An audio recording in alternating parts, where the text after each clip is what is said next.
आप सभी को मेरा नमस्कार हो।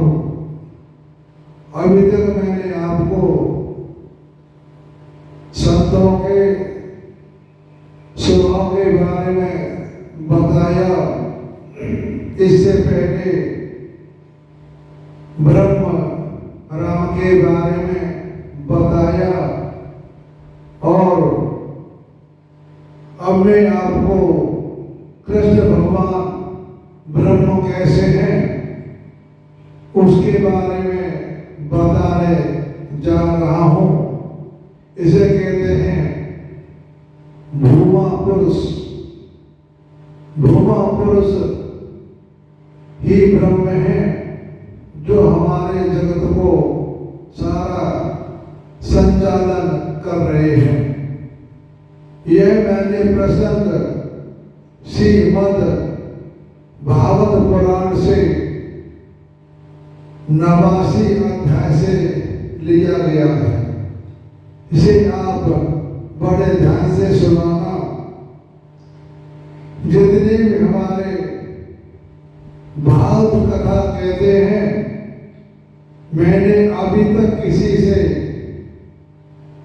भूमा पुरुष के बारे में नहीं सुना और ना ही सुनाते हैं, क्योंकि उनकी भी एक मजबूरी होती है। उनको 7 दिन के अंदर सारी कथा पूरी करनी होती है और जो हमारा मद्भागवत पुराण है उसकी कथा मुश्किल से 15-20% कहते हैं। बाकी और कथाएं इधर उधर की कह करके वे 7 दिन पूरा कर देते हैं। जो मेन कथा है भूमा पुरुष की, उस कथा को नहीं सुनाते हैं। अगर आपने सुना हो तो अच्छी बात है और नहीं सुना है तो दोबारा मैं आपको सुना देता हूं कि भूमा पुरुष ब्रह्म कैसे, इसकी व्याख्या मैं आपको सुनाता हूं। तो सुखदेव जी कहते हैं, हे परीक्षित, एक दिन की बात है, द्वारकापुरी में किसी ब्राह्मण के गर्भ से एक पुत्र पैदा हुआ, परंतु वह उसी समय पृथ्वी का स्पर्श होते ही मर गया। ब्राह्मण अपने बालक का मृत शरीर लेकर के राजमहल द्वारका गया और वहां उसे रखकर अत्यंत आतुरता और दुखी मन से विलाप करता हुआ यह कहने लगा, इसमें संदेह नहीं कि ब्राह्मण द्रोही, धूर्त, कृपण और विषयी राजा के कर्म दोष से ही मेरे बालक की मृत्यु हुई है।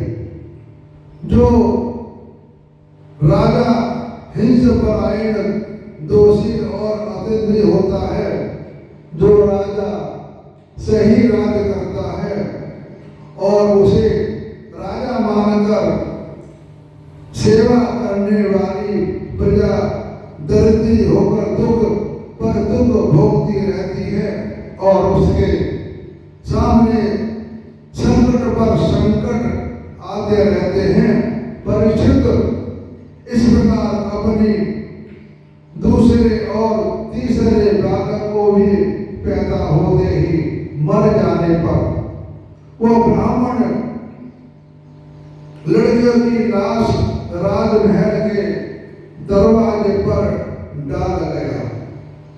यानी द्वारकापुरी में जहाँ भगवान राज करते थे, उसके जब पुत्र मर जाते थे, वो पुत्रों को ला करके राज दरबार में डाल गया और वही बात कह गया, नवे बालक के मरने पर जब वह वहां आया, यानी उसके 9 बालक पैदा होते ही मर जाते थे।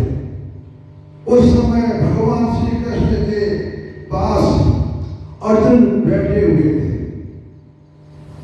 उन्होंने ब्राह्मण की बात सुनकर उससे कहा, ब्राह्मण, आपके निवास स्थान द्वारका में कोई धनुषधारी क्षत्रिय नहीं है,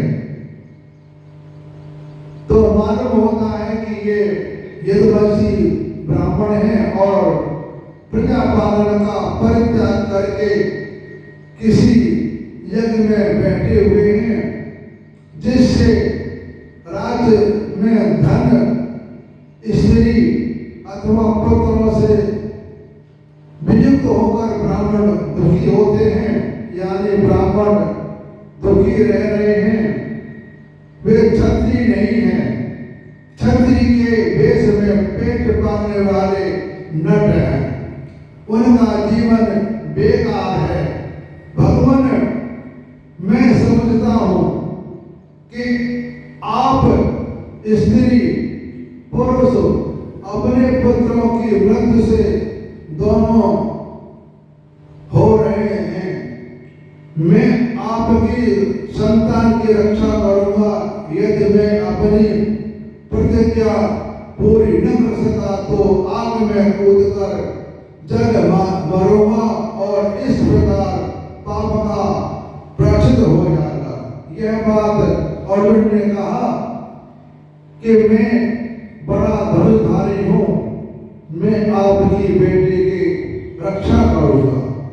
ब्राह्मण ने कहा, अर्जुन, यहाँ बलराम जी, भगवान श्री कृष्ण, धनुर्धर शिरोमणि प्रद्युम्न, अतिथि योद्धा अनिरुद्ध भी जब मेरे बालकों की रक्षा करने में समर्थ नहीं हुए, इन जगदीश्वर के लिए भी यह काम कठिन हो रहा है। यानी ये इतने महान पुरुष मेरे बालक को नहीं बचा सके, तो तुम इसे कैसे करना चाहते हो? सचमुच यह तुम्हारी मूर्खता है। वो ब्राह्मण बोला अर्जुन से, जब इतने महारथी मेरे बच्चे को नहीं बचा सके तो तुम मेरे बच्चे को कैसे बचाओगे?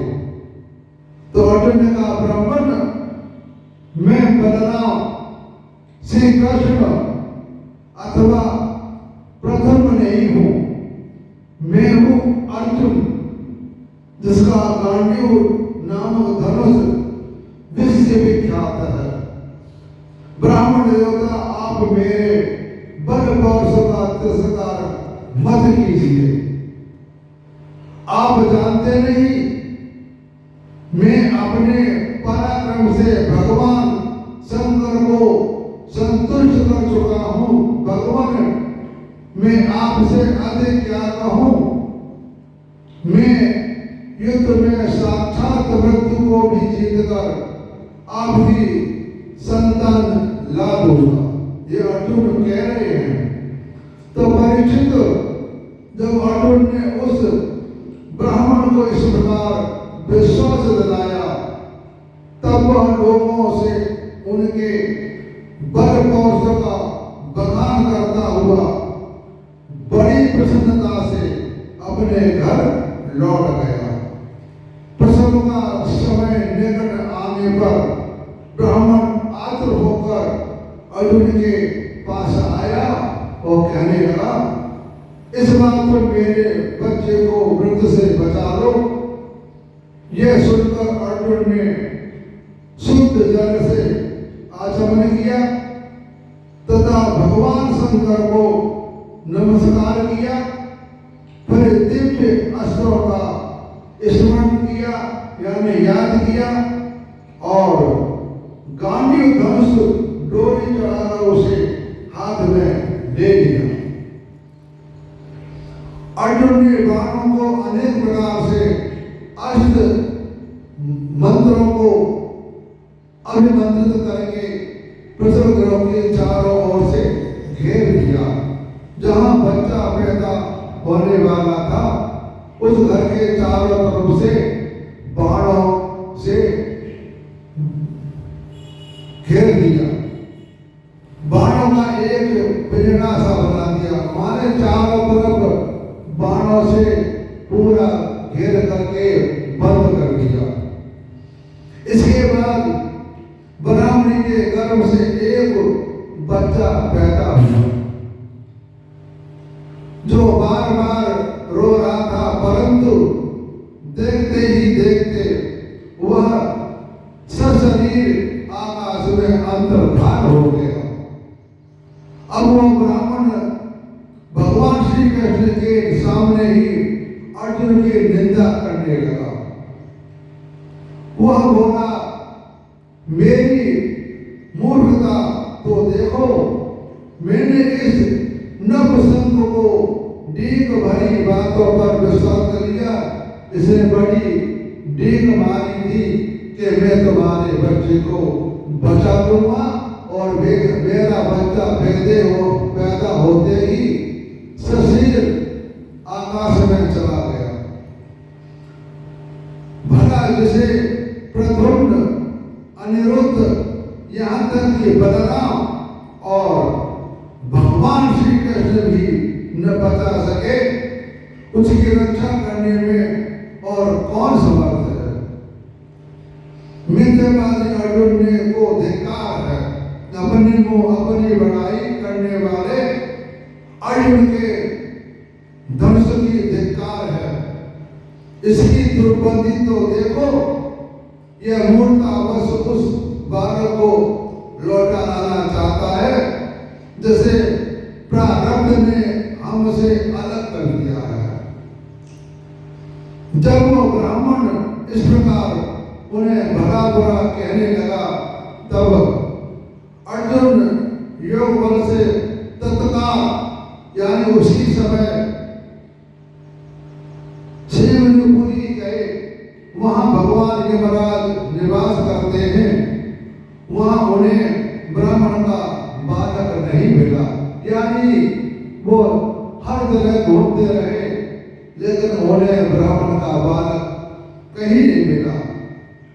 फिर वे शस्त्र लेकर के क्रमशः इंद्र, अग्नि, नैऋत्य, सोम, वायु और वरुण आदि की पुरियों में, पाताल, नीचे के लोक में यानी हर लोक में जाकर के देखा कि बालक कहीं नहीं मिला। उसके महागंगाधकों के एक अन्य स्थान में गए, परंतु कहीं भी वह ब्राह्मण का बालक नहीं मिला।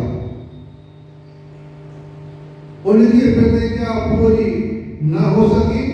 अब उन्होंने अग्नि में प्रवेश करने का विचार किया, परंतु भगवान श्री कृष्ण ने उन्हें ऐसा करने से रोक दिया। कहा, भाई अर्जुन, तुम अपना तिरस्कार मत करो। मैं तुम्हें ब्राह्मण के सब बालक अभी दिखाई देता हूं। भगवान कृष्ण कह रहे हैं, अर्जुन चिंता मत करो, तुम मेरे साथ करो, मैं ब्राह्मण के सारे बालकों को जहां पर हैं वहां लेकर के चलता हूं।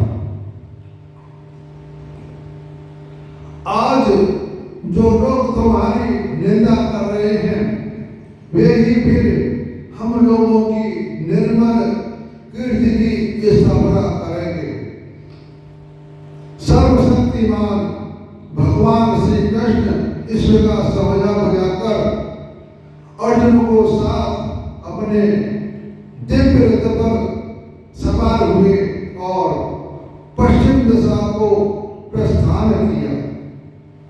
उन्होंने सात पर्वतों वाले 7 द्वीप, 7 समुद्र और लोका पर्वत की लांघकर और अंधकार में प्रवेश किया।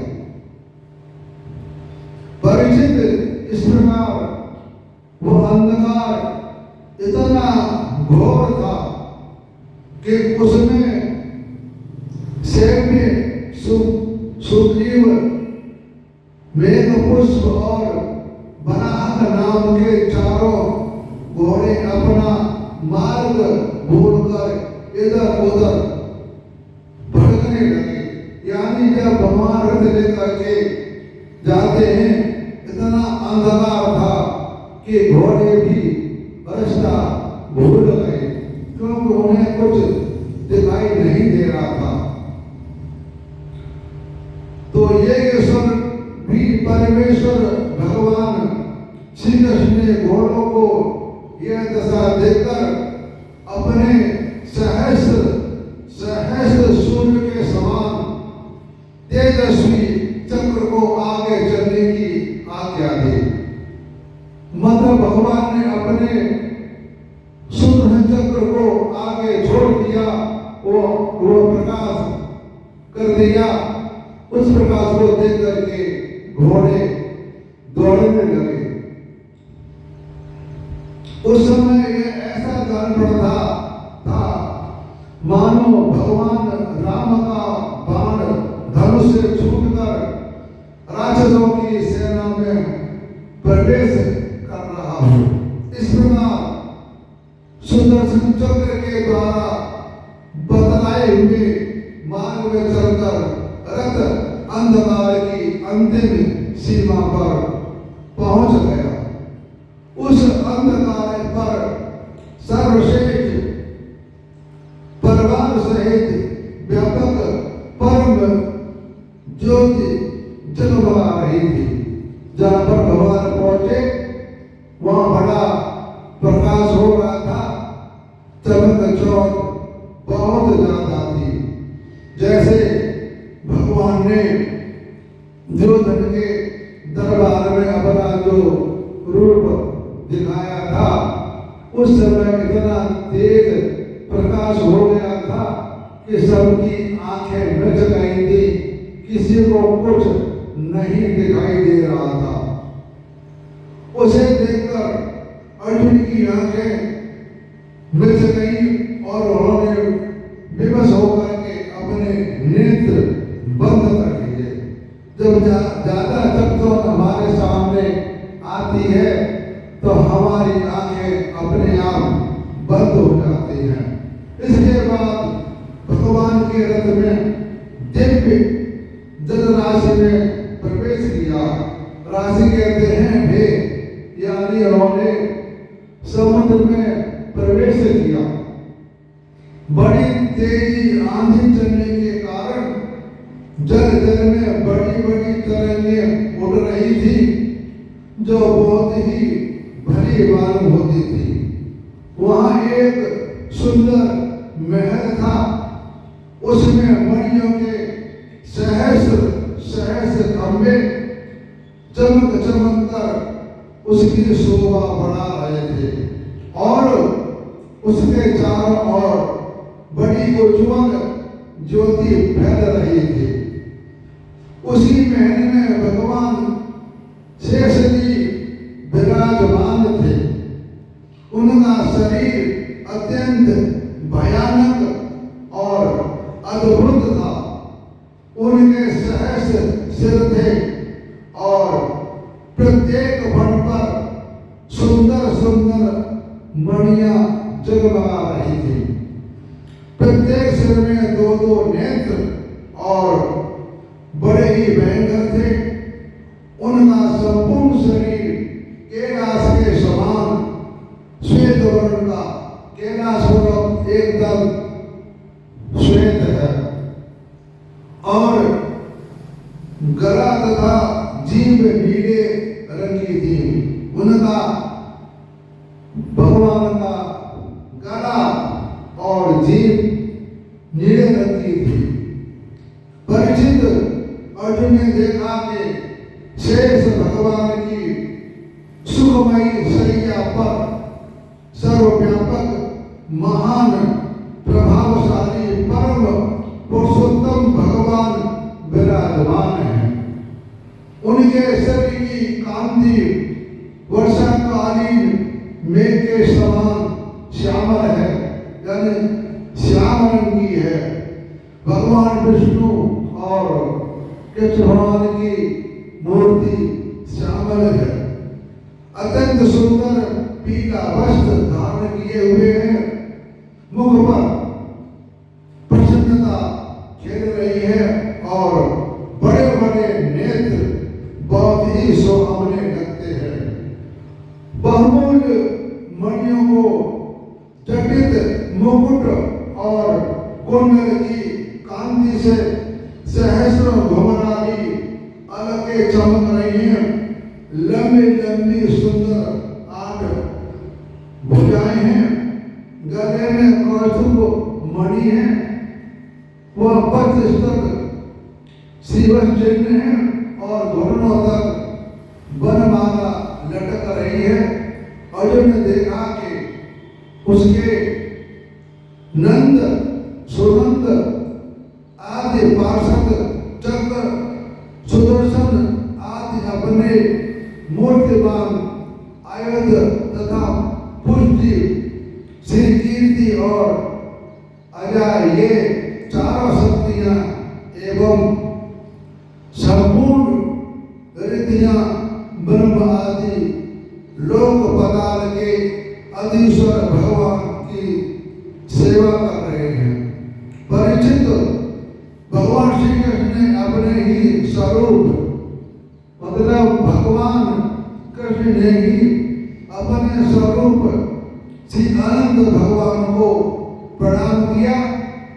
अर्जुन उनकी दर्शन से खुद भयभीत हो गए।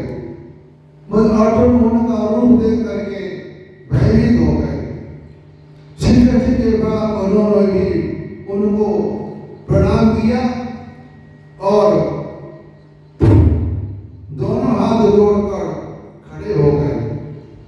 अब ब्रह्मादि लोकपालों के स्वामी भूमा पुरुष ने मुस्कुराते हुए मधुर एवं गंभीर वाणी से कहा, श्री कृष्ण और अर्जुन, मैंने तुम दोनों को देखने के लिए ही ब्राह्मणों के बालक अपने पास मंगा लिए थे। वो कह रहे हैं कि हे नर नारायण के अवतार, मुझे तुम्हारे देखने की इच्छा थी, इसलिए मैंने ब्राह्मणों को बच्चों को अपने पास बुला लिया है। तुम दोनों धर्म की रक्षा के लिए मेरी कलाओं के साथ पृथ्वी पर अवतार ग्रहण किया है। पृथ्वी के भार रूप दैत्यों का संहार करके शीघ्र तुम लोग फिर मेरे पास लौट आओ। कह रहे हैं कि अब तुम्हारा समय हो चुका है, तुमने धर्म की स्थापना कर दी है, अब तुम मेरे पास शीघ्र लौट के आ जाओ। तुम दोनों ऋषि पर नर और नारायण हो, यद्यपि तुम पूर्ण काम और सर्वश्रेष्ठ हो, फिर भी जगत की सिद्धि और लोक सभी के लिए धर्म का आचरण करो। जब भगवान भूमा पुरुष ने श्री कृष्ण और अर्जुन को इस प्रकार आदेश दिया, तब उन लोगों ने उसे स्वीकार करके उन्हें नमस्कार किया और बड़े आनंद के साथ ब्राह्मण बालकों को लेकर जिस रास्ते से जिस प्रकार आए थे, उसी से वैसे ही द्वारका में लौट आए। ब्राह्मण के बालक अपनी आयु के अनुसार बड़े बड़े हो गए थे। उनका रूप और आकृति वैसी ही थी जैसे उनके जन्म के समान थी। और भगवान श्री कृष्ण और अर्जुन ने उनके पिता को सौंप दिया। तो भगवान विष्णु के उस परम धाम को देखकर अर्जुन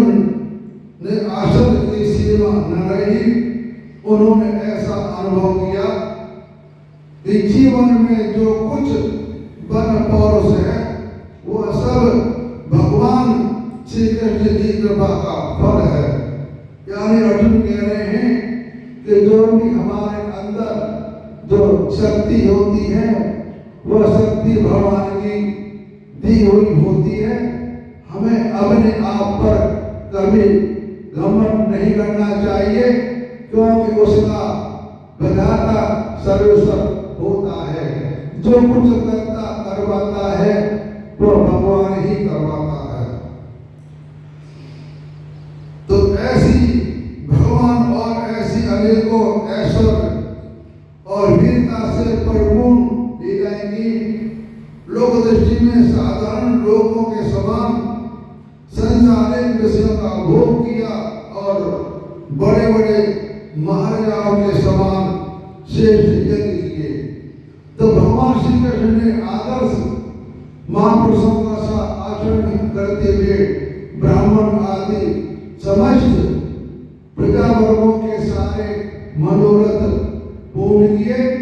ठीक वैसे ही जैसे इंद्र प्रजा के लिए समय अनुसार वर्षा करते हैं, उन्होंने बहुत से अधर्मी राजाओं का स्वयं मार डाला और बहुतों को अर्जुन आदि के द्वारा मरवा डाला। इस प्रकार धर्मराज युधिष्ठिर आदि धर्मात्म राजाओं ने उन्होंने अनायासी सारी पृथ्वी में धर्म मर्यादा का स्थापना कर दी। कहने का तात्पर्य यह है कि ये सारी बातें जो हैं वो भगवान की इच्छा पर हुई और अर्जुन ने मन में अहंकार किया कि मैं ये काम कर दूंगा। उस अहंकार का भी खत्म हो गया। यानी इंसान को कभी अहंकार नहीं करना चाहिए। जो कुछ करने वाला बनाता ब्रह्म है वही होगा। तो यानी मैंने आपको कृष्ण के बारे में बता दिया कि ब्रह्म को